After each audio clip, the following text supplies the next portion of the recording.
Today is kind of a fun one, and honestly, this is going to be a kind of a prelude to a much longer conversation, which I think is, I think it's important for us to understand oils in general. So lipids are a really crucial part of our health.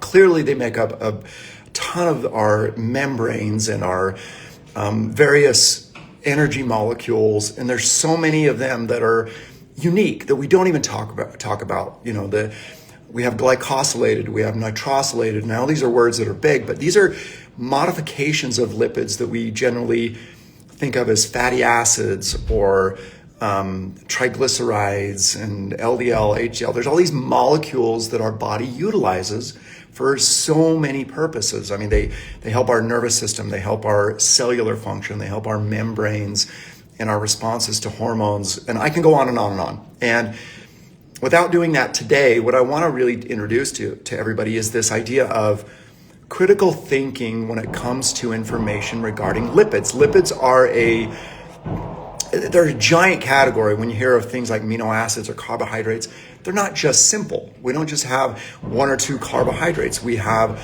all kinds of sugars, monosaccharides, sugar alcohols. Likewise, there are an amazing number of what we call lipid molecules, or fats, in other words, and they perform functions across the board. In so many ways our body takes advantage of them. So where I really want to begin this journey is this idea of seed oils, plant oils in general, as well as animal or fish oils.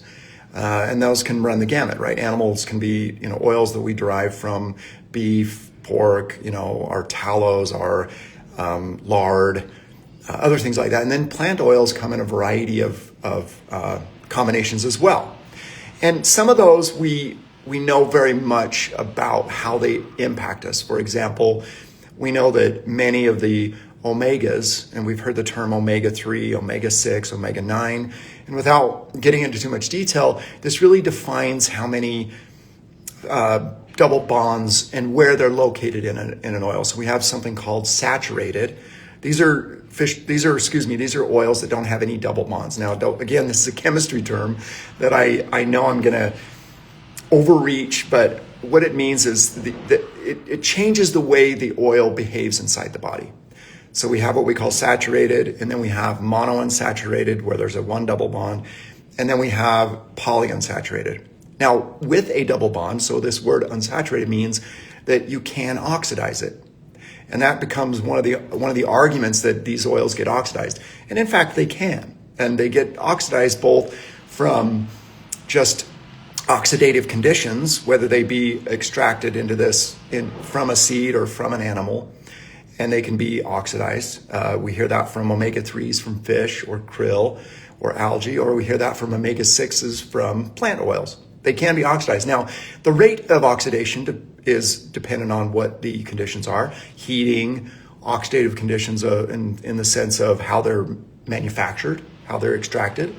And these are considerations that I want everybody to take into mind, because it comes back to critical thinking.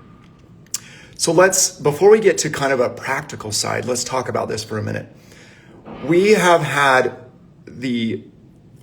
fish oils and just fish and seeds and seed oils and extractions of plants and animals around for a very long time. Sometimes it comes from cooking a particular animal. You get oils that are extracted from the tissue, the meat, as you cook it. We all have seen that. We all experience that.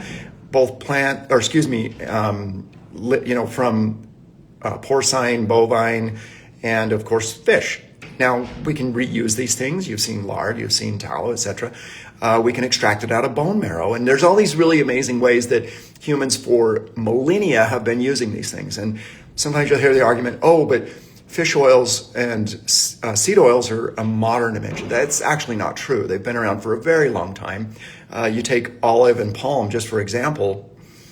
People have been using the oils from various plants and seeds for many thousands of years. You can, look that up yourself, do some critical thinking.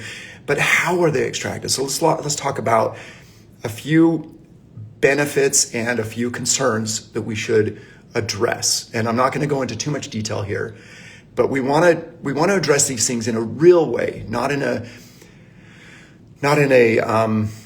the propaganda way, or a way in which it can't be supported by evidence and data. And really, there is some history here. So seed oils to begin with, yes, they've been around a long time. And what are the concerns that come up with these things? Well, extraction, clearly. So two things there. We want to know about where our seed oils come from.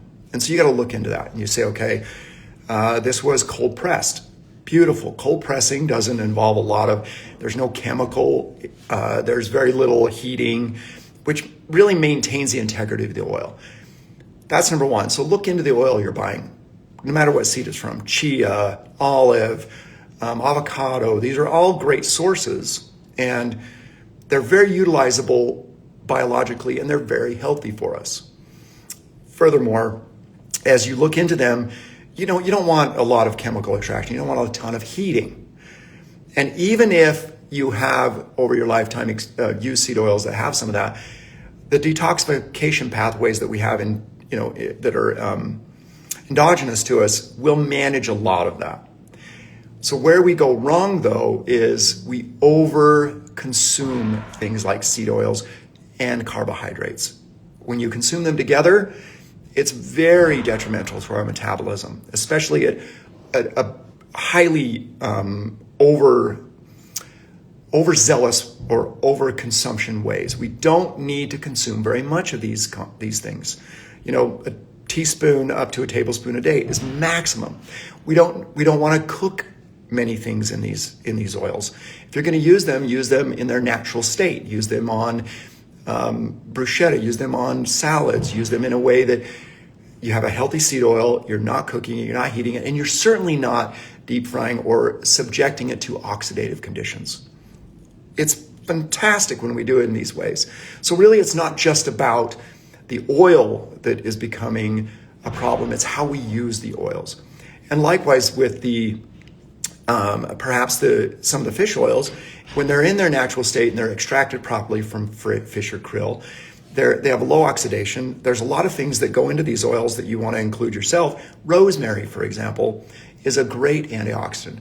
A lot of the carotenoids, so you'll notice in krill oil, it's bright orange because it has naturally occurring carotenoids. These are what are considered antioxidants. These it helps the oil remain stable over time. The kind of jars you keep it in, glass is the best, especially a colored glass. Whether it be a green or a brown, and buy oils in smaller volumes if you don't have a big family and you don't want it to change over time. Buy small volumes, use it, and then you can actually add to, buy new, fresh, organic oils every time you need to, and you don't have to sitting around for months at a time on the shelf. And cooking with it can oxidize it. And to be real and to be clear, when you cook or cook your meats and your fishes, you are oxidizing the oil. So, oftentimes people say, well, don't use an oil, use just cook your fish. That does oxidize the oils. Cooking will oxidize the oils. Up to 20% of the oil can be oxidized as you cook a salmon or a tilapia or any of these fishes. You will also oxidize. So critical thinking, again, reminds us that no matter where we look, we can find an issue.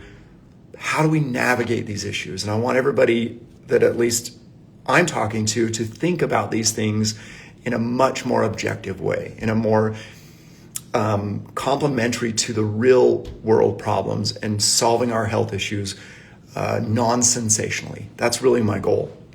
And I know I have a lot more to say about these oils because there's phenomenal science behind all these, and I really want that to resonate with you guys. And I'll try to get more and more into detail over time, but I just wanted to point out a few of these things, and I'm sure y'all get questions and we'll want to delve into these more, and we certainly will. But the other reason why I think it's important that we consider both plant and animal and fish as a separate category, so omega-6s and omega-3s, on this journey specifically is because we have these really beautiful enzymes within us. And I'm going to give you a picture of these in a second and point out with my fingers how this works. And plant oils can be converted into, so omega-6s can then go down this pathway inside of our body and make omega-3s. But it is a journey, and sometimes to circumvent that journey, this is where fish oils come into play. Further, the journey sometimes can be inhibited or transformed and slowed down by our genetics. Not everybody has the same genetics, so our ability to convert an omega-6 to an omega-3, specifically DHA and EPA, can be hindered or slowed down. And this is where understanding your own physiology, your own genetics, can really help guide you in these decisions of how much, natural seed oil, olive, etc. do I use, avocado, or do I also need to incorporate a little bit of DHA and EPA from fish, krill, algae, whatever. And again, you can get quality sources of these things. You don't have to be afraid to look for quality sources of these things. But I'm going to give you guys a little bit of science right now. So we're going to switch over to the pathway is what we call it. So hopefully you can see this. All right, so here's what I'm going to show you regarding this pathway. So up top you see, this is linoleic acid, alpha linoleic acid, ALA. This is very prevalent in what we call seed oils and other plant oils, right? This is one of our important omegas. Now, we have an enzyme called delta-6 desaturase, otherwise known as FADS2, and you can do genetics on this to see how well you make this transition from linoleic to steridonic. From that, we have a bunch of other little enzymes. They're called EOLV2 and 5. These are more genes in your body that convert it from steridonic to what we now have is a 24 fatty acid. You don't have to memorize this, but I'm just giving you guys the journey. Now, following the next step is another desaturase. It's another gene we have. This gene is what creates your first EPA, your eicosapentaenoic acid. So genetically, we have this ability. Now, some people are going to have problems in this gene, which could create a slow step here, which means if they have genetic mutations here, they're going to need to supplement fish oils. Now, the next two steps, again, are these familiar ELOVL2 and L5. We go to docosapentaenoic acid, which you don't hear much about, but it is also found in krill oil and fish oils. And then we ultimately make through that same desaturase here. So you'll notice that this enzyme is used twice in the body to ultimately make the DHA, which is one of the longest omega-3s that we have. Now, my point showing you this is there is a time and a place for us to make sure we're getting either the proper input and we have the proper enzyme production of this in order to create in our own bodies these final fatty acids called EPA and DHA. If we do not have these or we're not getting enough, we have to then add these to our diet, which would be in the form of fish or krill. So there's logical reasons why over the millennia humans have incorporated these things into their life, whether it be in an oil form or a plant form. Now, if you'd rather eat seed oils, you need to eat a lot of seeds in order to get the kinds of ALA and other things that you want, and you'd have to eat a lot of fish. And ideally, you wouldn't want to cook your fish. That's not really a realistic approach, but if you do, and then you have to worry about other toxins. So it's a rabbit hole, as you can imagine. You can go down all these, if you're eating a lot of seeds, well, there's other compounds in seeds that are protective to the seed, which are not great on our gut. They're not great on our absorption rates for nutrition. So we have all these other dialogues that we have to have. So humans over time have used ways to extract oils like olive. That's the best example, and get these beautiful oils that are highly nutritious and highly effective. And they can help supplement these pathways because these fatty acids are utilized by our body not only to help the antioxidant capacity of certain membranes and receptors and so on, but they're also converted into these compounds called protective resolvins, merisins, and these are anti-inflammatory compounds. And these are amazing. And it's a newer science, but EPA and DHA is used by the body to help reduce inflammation in many ways, in many tissues, and even after an insult like an infection or an injury. So our body is brilliant at converting these things and taking advantage of them, but that all depends on your individual genetics. This is kind of the story I want to start off with, and we'll dig more into this, this whole debate about seed and fish and where we make the right choices and where we can make wrong choices, and how to do it both economically and sustainably. I mean, these are choices these are very critical nutrients, and we got to do something about it. So it is an exciting topic, although it can be a little bit polarizing. I want to get past the polarizing part and get really deep into how this helps us and why we need these kinds of things and how it's personal to each of us. I personally need to consume a little bit of EPA and DHA because my genetics aren't as efficient as others. And so I need to consume some of these longer chains because my genetics don't convert the plant oils here into this as efficiently as others. And that's just a genetic, predisposition that I have. So I hope that was fun. We'll do more. Feel free to send questions and follow us below. And thanks for joining me.